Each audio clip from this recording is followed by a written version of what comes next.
profesor. Con mis compañeros les vamos a hacer una presentación sobre lo que es la evaluación de estructuras de hormigón armado, junto a David, Maricel y Felipe, quien le habla. Vamos a hablar sobre lo que son el cálculo de estructuras de hormigón armado.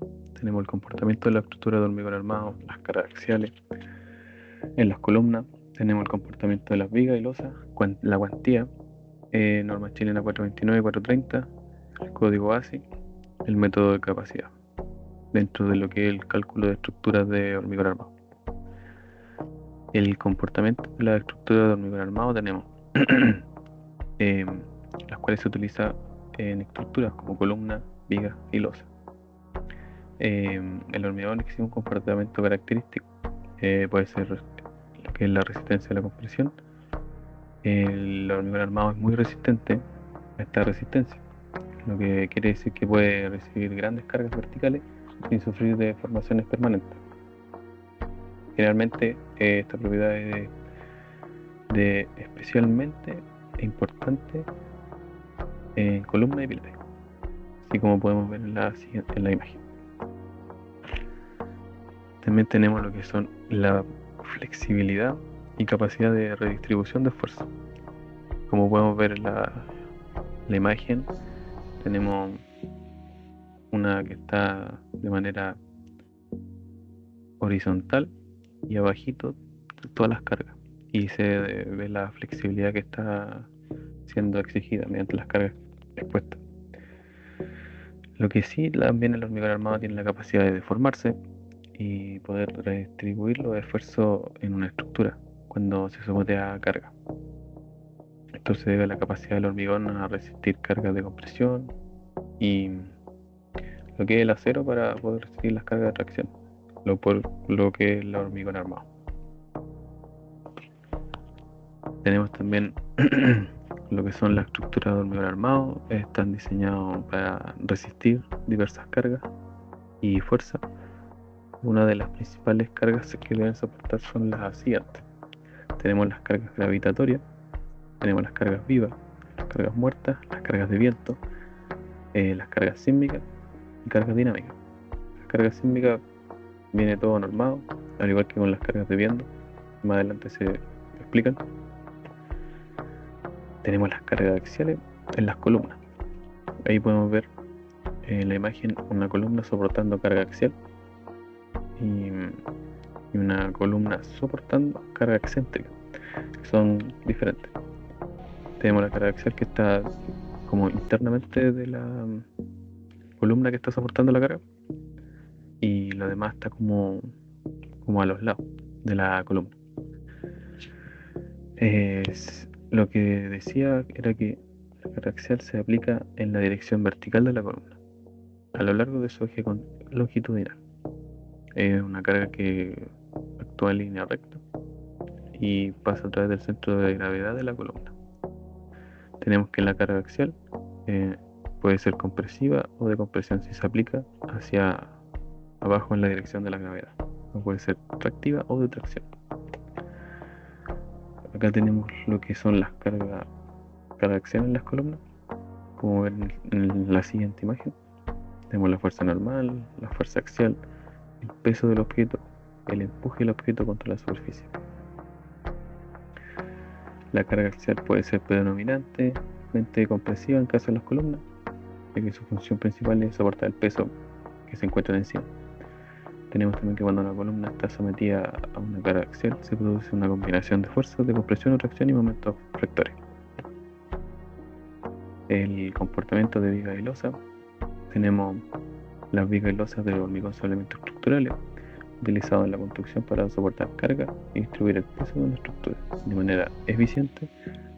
El comportamiento se basa en la resistencia a la flexión. Las vigas de hormigón son capaces de resistir a las flexiones debido a su alta resistencia a la compresión y a la capacidad de acero de refuerzo que incorpora.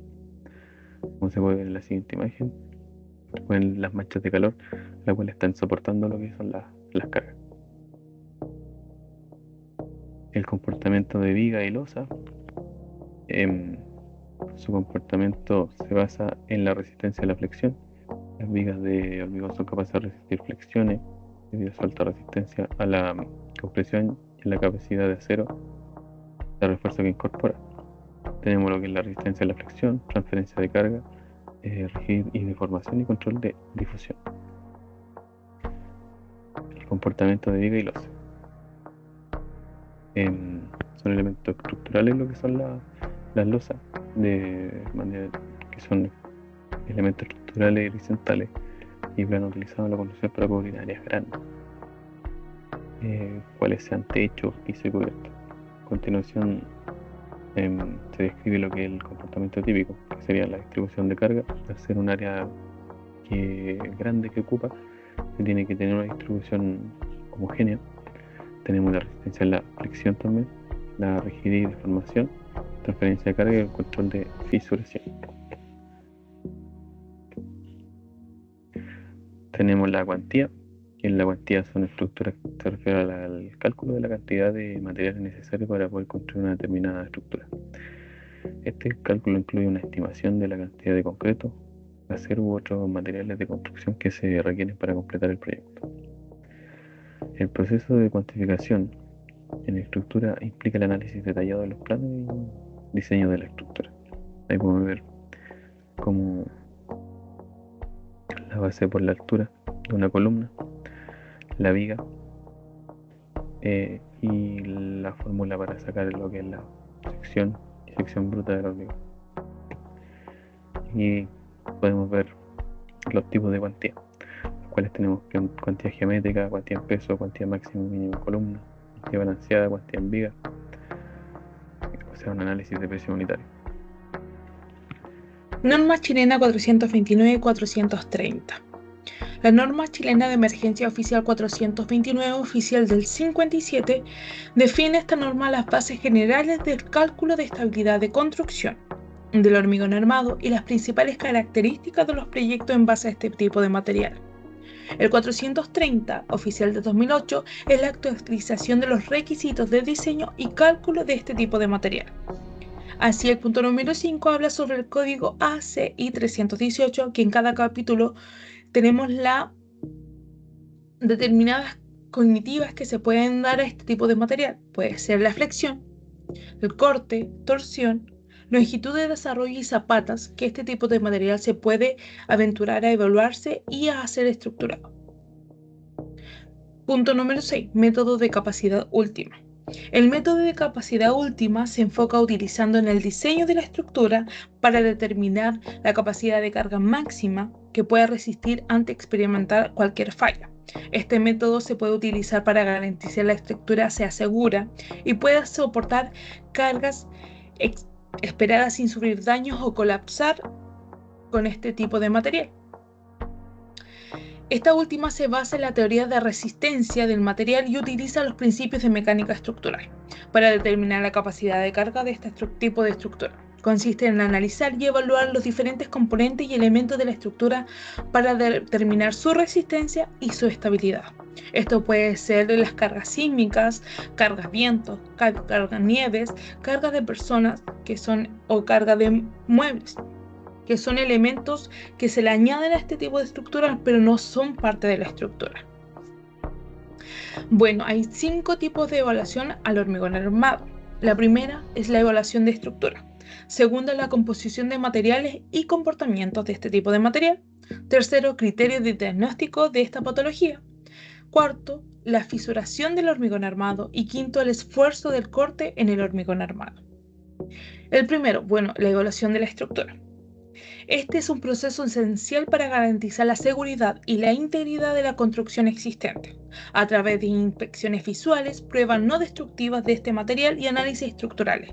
Se busca determinar el estado actual de la estructura, identificando los posibles daños, desgastes o debilidades, y evaluar la capacidad de carga de este tipo de estructura. Permite tomar decisiones informadas sobre las medidas de mantenimiento, reparación o esfuerzo que se deben implementar para garantizar la seguridad a largo plazo de esta estructura o de este tipo de estructuras. En algunos casos puede ser necesario tomar medidas drásticas, como la demolición, que se determina que la estructura es insegura o no cumple con los estándares actuales Esto en base a las normas chilenas, en base a los estándares de la OGUC o la Ley de Ordenanza de Organismo de Construcción. Además de la seguridad, la evaluación de la estructura también tiene implicaciones económicas. Permite esto identificar los problemas potenciales antes de que se convierta en fallas graves, lo que puede ayudar a evitar costosas reparaciones o el relieve completo. Esto también puede suceder, bueno, como ejemplo, aquí se puede dar en Chile, después del terremoto del 2010, del 27 de febrero, muchas construcciones de hormigón armado tuvieron fallas en la estructura. Esto se podía realizar una reparación rápida en algunos tipos de edificios, pero en otros la estructura ya era una carga para el lugar donde estaba implementado. Estos se tenían que desalojar y en un tiempo más se tenían que determinar que la estructura no era segura y se tenían que demoler. Muchas de estas eran estructuras habitacionales, no tan solo de oficinas. Así que en base a esto se determina si la estructura no es viable para el lugar, el entorno, para la empresa, para el dueño y también para las personas que habitan o trabajan en este tipo de estructuras. La composición de los materiales puede variar ampliamente dependiendo de cada tipo de material y su función específica, como los materiales metálicos, que están compuestos principalmente por átomos metálicos. Los materiales compuestos están hechos por la combinación de dos o más materiales diferentes, y los polímeros están compuestos por monómeros. El comportamiento de un material se basa a cómo responde y se comporta en presencia de diferentes condiciones y estímulos. Algunos de los aspectos más importantes del comportamiento de los materiales son la resistencia mecánica, la deformación, la conductividad térmica, conductividad eléctrica, resistencia a la corrosión y el comportamiento frente a las temperaturas. Para poder diagnosticar las diferentes patologías de los materiales, nos basamos en la identificación de las alteraciones, defectos o fallas que pueden afectar la estructura de los materiales. Generalmente, los criterios más utilizados para diagnosticar las patologías de los materiales son la inspección visual. Como vemos en la imagen, se ve una salinidad en la estructura. El análisis microestructural, como microfisuras o relacionados, pruebas no destructivas, ensayos mecánicos y análisis químico. La fisuración del hormigón armado es un fenómeno común que puede ocurrir debido a varias razones, como cargas excesivas, mucho peso en la estructura, retracción del hormigón, la temperatura, que estas dos igual pueden ir relacionadas, como la dilatación térmica o la retracción térmica, la mala calidad del hormigón y el diseño deficiente. El esfuerzo de corte en el hormigón armado está relacionado con la capacidad de transferir fuerzas de corte de las juntas de hormigón, conocidas como juntas de dilatación. Estas juntas se colocan estratégicamente en las estructuras de hormigón para permitir la expansión o retracción térmica, así como para acomodar las cargas y movimientos diferentes. La resistencia al esfuerzo de corte en el hormigón armado depende de varios factores, como la resistencia del hormigón, la cantidad y la calidad del esfuerzo en el acero, la adherencia entre el hormigón y el acero y la calidad de la junta de corte. Para determinar el esfuerzo de corte de una estructura de hormigón armado, se realizan cálculos de diseño y se siguen las normas y códigos de la construcción aplicables. Estos códigos y las normas proporcionan pautas y criterios para asegurar las estructuras de hormigón armado que sean seguras, cumplan con los requisitos de resistencia y estabilidad. Muchas gracias.